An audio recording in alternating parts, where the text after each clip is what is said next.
Stenowalebabu welcomes you. Shorthand Dictations in male and female voice from all sources like magazines, speeches and editorials at various speeds up to 120 WPM for various departments like SSC, DSSB, CRPF, Delhi Police, etc. Please like, share and subscribe the channel. Thank you. Transcription number 140. Mr. Deputy Speaker Sir, at the outset, I would like to express my heartfelt thanks to you for having given me an opportunity to participate in this discussion on the demands for grants of the Ministry of Agriculture. Sir, this government is going to complete its 2-year term on 19th June 2013.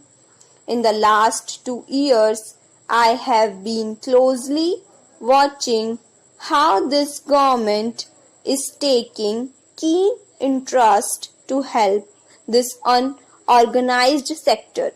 This is the major rural sector comprising about 70% of the population. But in all the 3 budgets which they have presented before this house, I am sorry to say the government has not shown any keen interest. In the first budget, we demanded the government to agree to constitute a committee to go into pricing policy of fertilizers. Ultimately, a portion of the recommendations of the Joint Parliamentary Committee, which suited the government, was accepted and the fertilizer decontrol was done. Now, I would like to say how this government has taken a callous attitude towards the farming community. In the last budget, various concessions were given only to the affluent sections of the society and not to the farming community, except a reduction of the excise duty on the tractors which are above 1800 cc and the tractors which are below 1800 cc have not been touched. Of course, the Honorable Finance Minister, while replying to the general discussion on the budget, has said that the Prime Minister is considering to give certain concessions as far as the fertilizer prices are concerned. All of a sudden, what made the government to reconsider the question of reducing the prices of fertilizers to give some concessions? It is because all these friends who have got various political ideologies have shown their bit of mind and said that this time they are going to move a cut motion to see that the government agrees to reduce the fertilizer prices. So now, at this stage, I would like to make an appeal to all sections of the House, irrespective of the political parties, and to such of those members who are really interested in uplifting the farming community to forget the party alliance. At the time of voting, every one of the ruling party members is also equally interested to see that his farming community is given its proper and due share. The central government claims to have removed all shackles through the new economic policy, market economy, liberalization, de-licensing amendment to the MRTP Act, etc. But they have done it is only for the industrial sector.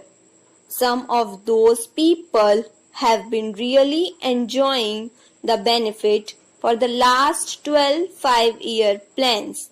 For the last 66 years after independence, but all these structural reforms or the economic reforms or the export policy changes or whatever they may be, they are only having an eye towards those people, and these changes have been made for those people. I would like to ask this government what are the types of structural reforms they have thought over for the farming community. You are amending the MRTP Act. The industrialist can make any amount of investment. The industrialist can make any amount of profit. So there is no restriction for these people. Unfortunately, for the people who come from the rural areas or the people who are actually the tillers of the soil, they have got all restrictions. They cannot hold land more than 10 acres or whatever it may be. Land Reforms Act has been implemented, and some states there may be a little bit of lapses. I do not want to enter into that controversy at this stage. There is no ceiling on income so far as these oppressed sections are concerned. There is no ceiling on income as well as no ceiling on urban land or the urban property, but you have enforced ceiling on agricultural property because they are not the organized people. About lending also, I would like to make a mention. Farmers have to go from pillar to post. Various types of financial institutions have been created for financing the farmers, but to what extent are we going to give the financial assistance? We have included the agricultural sector as a priority sector. Only 15% of the bank deposit is going towards the farming community. The agricultural sector contributes about 32% of the GDP, whereas the loan or the bank advance is only 50% for this so-called priority sector.